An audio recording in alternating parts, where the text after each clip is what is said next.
Hello friends and welcome to learn easy. दोस्तों, भारत के महत्वपूर्ण गवर्नर जनरल की श्रृंखला में आज हम बात करेंगे महत्वपूर्ण गवर्नर जनरल लॉर्ड डलहौजी की। लॉर्ड डलहौजी के बारे में संपूर्ण जानकारी हम इस वीडियो में हासिल करेंगे। इसके पहले जो हमने बात की थी वो बात की थी सर लॉर्ड विलियम बेंटिंक की, जिन्होंने अपना कार्यकाल 1828 से 1835 तक भारत में कार्यकाल रहा जिनका। तो उसकी संपूर्ण चर्चा हमने अपने पिछले वीडियोस में की थी और इसमें हम अब बात करेंगे लॉर्ड डलहौजी की। यहां पर हम जो वरीयता दे रहे हैं वो कालक्रम को नहीं बल्कि एग्जाम्स के हिसाब से जो ज्यादा महत्वपूर्ण है उनकी वरीयता के हिसाब से हम यहाँ पर वीडियोस प्रोवाइड कर रहे हैं। चूंकि इसके बीच में जो भी हमारे गवर्नर जनरल्स रहे, चाहे वो सर चार्ल्स मेटकाफ हों या लॉर्ड ऑकलैंड, लॉर्ड एलनबरो या फिर लॉर्ड हार्डिंग, इनमें जो महत्वपूर्ण उपलब्धियां रहे वो इतनी विशेष नहीं थी और एग्जाम्स में उनसे बहुत कम सवाल बनते हैं। और जो लॉर्ड डलहौजी हैं, लॉर्ड डलहौजी ऐसा टॉपिक है जिसमें किसी भी स्तर के एग्जाम्स में 1 से 2 सवाल जरूर पूछे जाते हैं। तो इस वीडियो में जितने भी पॉइंट्स हैं लॉर्ड डलहौजी से संबंधित वो बहुत ही महत्वपूर्ण है, तो वीडियो को लास्ट तक जरूर देखें, क्योंकि इसमें चाहे हम रेलवे की बात करें या फिर डाक की बात करें या फिर राज्य हड़प नीति की बात करें, किसी भी प्रकार की अगर हम चर्चा करते हैं लॉर्ड डलहौजी की, तो एग्जाम्स में चाहे वो ए ग्रुप, आप चाहे डी ग्रुप की बात करें, सी ग्रुप की, बी ग्रुप की या ए ग्रुप की, किसी भी प्रकार का अगर एग्जाम होता है तो लॉर्ड डलहौजी एक बहुत ही महत्वपूर्ण टॉपिक है। तो आइए शुरू करते हैं और बात करते हैं लॉर्ड डलहौजी की। लॉर्ड डलहौजी जो कि कार्यकाल रहा लॉर्ड डलहौजी का, वो स्टार्ट हुआ 1848 से। 1848 पे जब लॉर्ड हार्डिंग का कार्यकाल समाप्त हुआ भारत में, उसके बाद लॉर्ड डलहौजी 1848 में गवर्नर जनरल बनकर भारत आया। तो लॉर्ड डलहौजी का कार्यकाल कब से आरंभ हुआ? 1848 से। और कब तक रहा? तो जो लॉर्ड डलहौजी का कार्यकाल रहा वो 1856 तक रहा। 1856 तक, 1848 से 1856 तक लॉर्ड डलहौजी का कार्यकाल रहा। कार्यकाल जब स्टार्ट हुआ लॉर्ड डलहौजी का, तो इसने जो मुख्य कार्य किया वो ये है कि अपने प्रशासनिक सुधारों के अंतर्गत लॉर्ड डलहौजी ने भारत के गवर्नर जनरल के कार्यभार को कम करने के लिए बंगाल में एक लेफ्टिनेंट गवर्नर की नियुक्ति की व्यवस्था की। मतलब जो वर्कलोड था गवर्नर जनरल पे, भारत के गवर्नर जनरल पे, उसको कम करने के लिए लॉर्ड डलहौजी ने बंगाल में एक लेफ्टिनेंट गवर्नर की नियुक्ति की व्यवस्था की। तो यहां पर जो सवाल बनता है वो ये बनता है कि बंगाल में लेफ्टिनेंट गवर्नर की नियुक्ति किसने की और क्यों की। तो यहां पर 2 सवाल कंफर्म होते हैं। तो किसने की? तो लॉर्ड डलहौजी ने की। क्यों की? क्योंकि जो भारत के गवर्नर जनरल थे उनके कार्यभार को कम करने का उद्देश्य इस पद का सृजन था। ये जो पद सृजित किया गया लेफ्टिनेंट गवर्नर का बंगाल में, इसका मुख्य उद्देश्य भारत के गवर्नर जनरल के कार्यभार को कम करना था। आगे बात करते हैं सैन्य सुधारों के अंतर्गत डलहौजी ने तोप खाने के मुख्यालय को कलकत्ता से मेरठ स्थानांतरित किया। मेरठ स्थानांतरित किया कलकत्ता से तोप खाने के जो कार्यकाल था, जो मुख्यालय था उसको। और ये सैन्य सुधार के अंतर्गत एक महत्वपूर्ण कदम था। तो यहां से जो सवाल बनता है वो ये बनता है कि किस गवर्नर जनरल ने तोप खाने का मुख्यालय कलकत्ता से मेरठ स्थानांतरित किया? तो मेरठ जो स्थानांतरित किया गया वो डलहौजी के द्वारा किया गया। आगे चल के जो विद्रोह हुआ वो मेरठ से ही उत्पन्न हुआ, जैसा कि विदित है, तो उसकी चर्चा हम आगे करेंगे ही। तो यहां पर एक जो महत्वपूर्ण परिवर्तन किया सैन्य सुधार के अंतर्गत वो ये किया गया कि जो मुख्यालय था तोप खाने का वो कलकत्ता से मेरठ स्थानांतरित हुआ। साथ ही साथ जो सेना का मुख्यालय था वह शिमला स्थापित कर दिया गया। और इसी समय, मतलब लॉर्ड डलहौजी के समय ही शिमला को ग्रीष्मकालीन राजधानी बनाई जानी आरंभ हुई थी। तो यहां पर यह भी एक महत्वपूर्ण पॉइंट है कि शिमला ग्रीष्मकालीन जो राजधानी होने लगी भारत की, वो किसके कार्यकाल से आरंभ हुई? तो लॉर्ड डलहौजी के कार्यकाल से ही आरंभ हुई। और लॉर्ड डलहौजी के कार्यकाल में ही सेना का मुख्यालय शिमला में स्थापित किया गया था। सेना में एक महत्वपूर्ण परिवर्तन करते हुए डलहौजी ने सेना में भारतीय सैनिकों की कटौती आरंभ की और ब्रिटिश सैनिकों की वृद्धि की। भारतीय सेना में जो भारतीय नागरिक थे उनकी कटौती आरंभ की गई डलहौजी के द्वारा, और ब्रिटिश नागरिकों की वृद्धि इसमें की जाने लगी। तो ये एक जो कदम था डलहौजी ने सेना में अहम रहा, वो बनाया। साथ ही साथ शिक्षा के क्षेत्र में अगर बात करते हैं तो शिक्षा संबंधी सुधारों में लॉर्ड डलहौजी ने वुड डिस्पैच को लागू किया, जो कि 1854 में लागू हुआ था। तो वुड डिस्पैच किसने लागू किया और कब लागू हुआ था, और वुड डिस्पैच क्या है?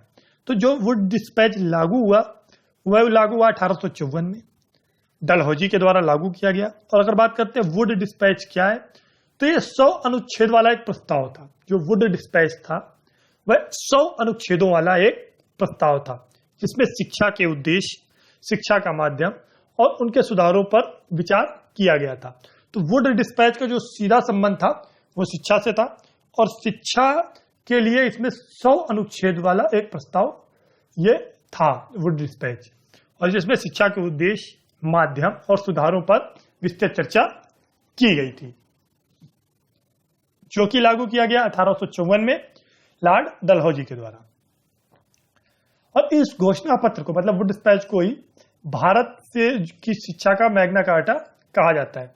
एक और यहां पर महत्वपूर्ण सवाल बनता है कि भारतीय शिक्षा का मैग्ना कार्टा किसको कहा जाता है? तो वुड डिस्पैच को भारतीय शिक्षा का मैग्ना कार्टा कहा जाता है। आगे बात करते हैं, वुड डिस्पैच द्वारा जिलों में एंग्लो वर्नाकुलर स्कूल, प्रमुख नगरों में सरकारी कॉलेज तथा 3 प्रेसिडेंसी कलकत्ता, मद्रास एवं बंबई में एक एक विश्वविद्यालय स्थापित किए गए।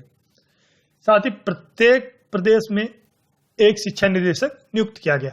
मतलब जो वुड डिस्पैच प्रस्ताव पारित हुआ 1854 में, उसके अंतर्गत हर एक जिले में एंग्लो वर्नाकुलर स्कूल की स्थापना की गई। एंग्लो वर्नाकुलर स्कूल क्या है, इसकी चर्चा हम अभी करेंगे।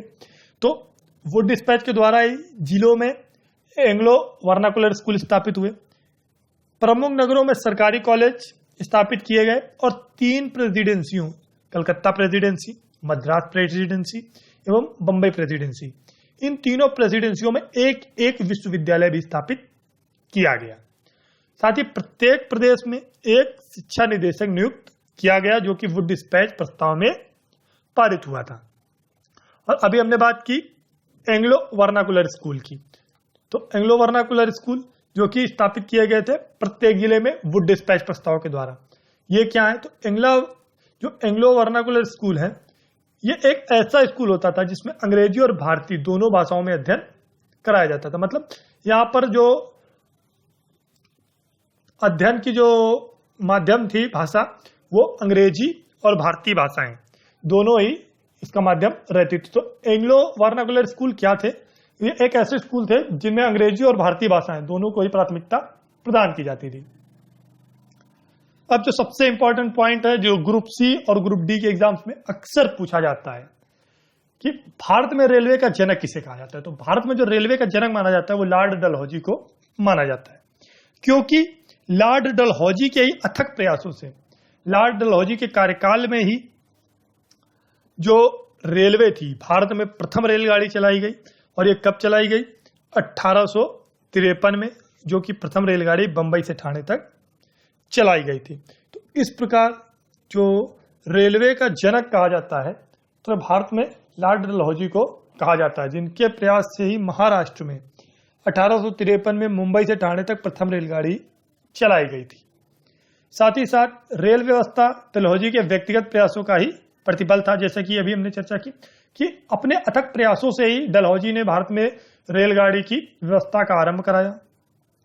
साथ ही साथ डलहौजी को भारत में विद्युत तार की शुरुआत करने का श्रेय भी प्रदान किया जाता है। तो भारत में विद्युत तार की शुरुआत किसने की? वो लॉर्ड डलहौजी के द्वारा ही की गई।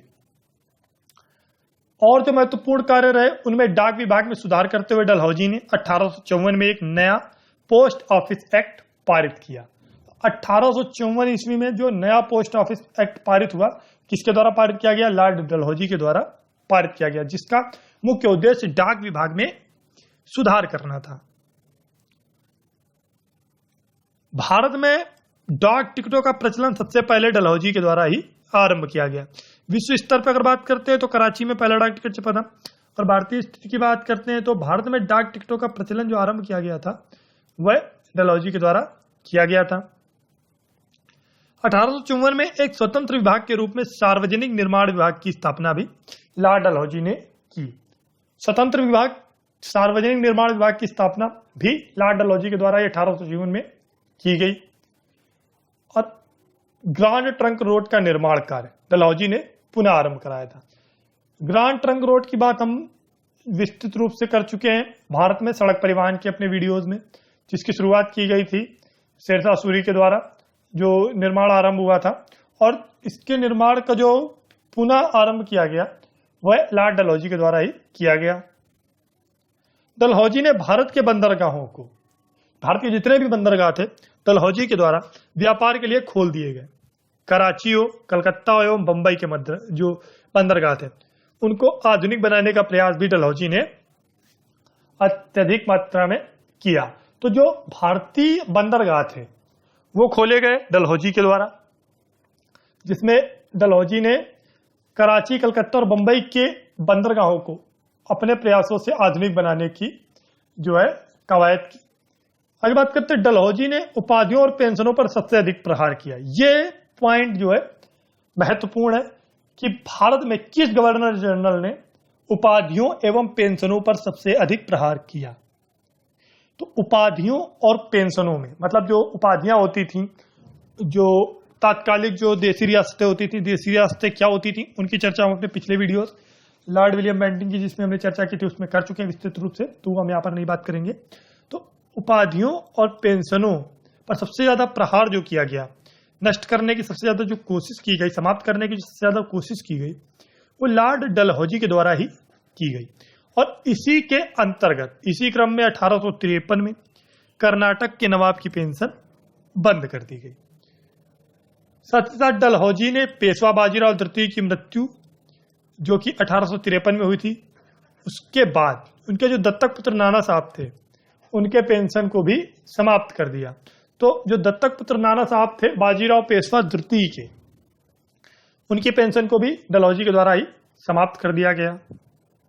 अब बात करते हैं व्यंपगत सिद्धांत या फिर राज्य हड़प नीति, जिसके लिए विशेष रूप से लॉर्ड डलहौजी को जाना जाता है।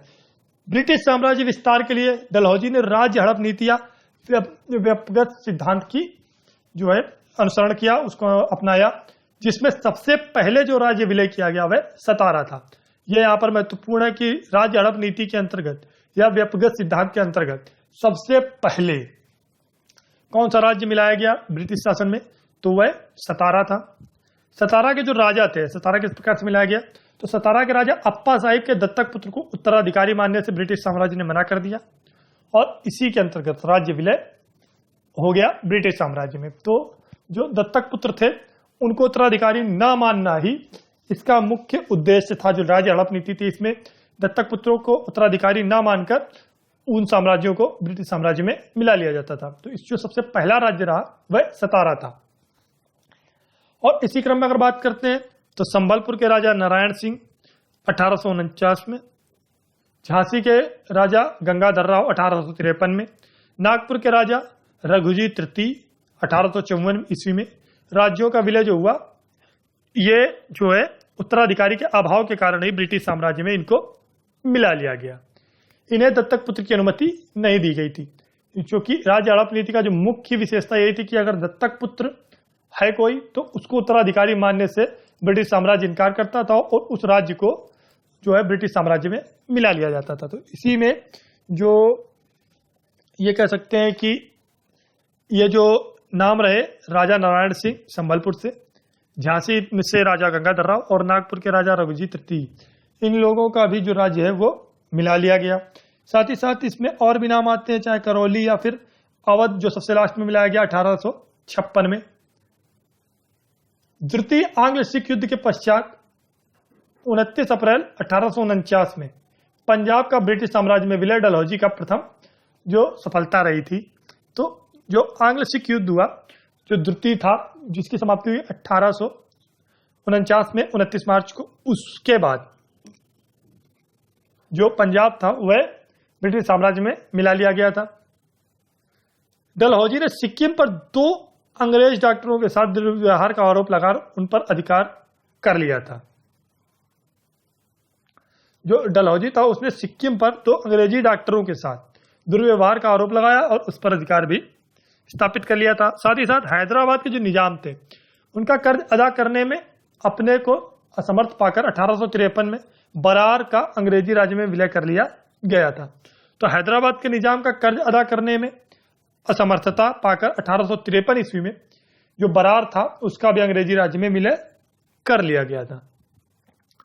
लास्ट में अगर बात करते हैं तो 1856 ईस्वी में अवध पर कुशासन का आरोप लगाकर लखनऊ के रेजिमेंट आउटरम ने अवध का विलय अंग्रेजी साम्राज्य में कर लिया था। तो अवध पर कुशासन का आरोप लगाया गया 1856 ईस्वी में और इसका विलय भी कर लिया गया। किसके द्वारा किया गया? लखनऊ के रेजिमेंट आउटरम ने अवध पर विलय कर लिया।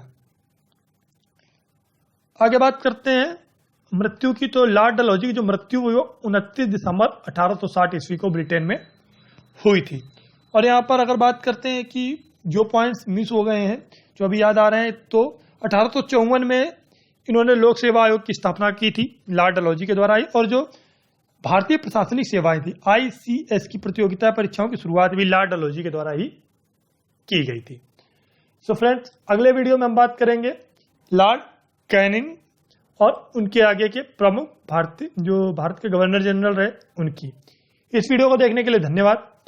अगर आपको ये वीडियो पसंद आया तो इसको जरूर लाइक करें। रेगुलर अपडेट्स पाने के लिए चैनल को जरूर सब्सक्राइब करें, जिससे हमारी जितनी भी सीरीज चल रही हैं उनके अपडेट्स आपको रेगुलर रूप से मिलते रहे।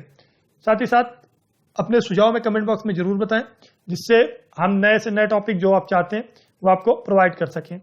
सो फ्रेंड्स, इस वीडियो को देखने के लिए थैंक्स। और आपने अगर हमारे आधुनिक भारतीय इतिहास की संपूर्ण चर्चा मिस की है तो आप प्लेलिस्ट में जाकर वहां से आधुनिक भारत के जो संपूर्ण वीडियोस हैं वो वहां से देख सकते हैं। फेसबुक की लिंक आप इस वीडियो के डिस्क्रिप्शन में जाकर प्राप्त कर सकते हैं और वहां से आप फेसबुक से हमारे जुड़ सकते हैं और वहां से भी हमारे वीडियोस आसानी से प्राप्त कर सकते हैं। So friends, thanks for watching. Thank you.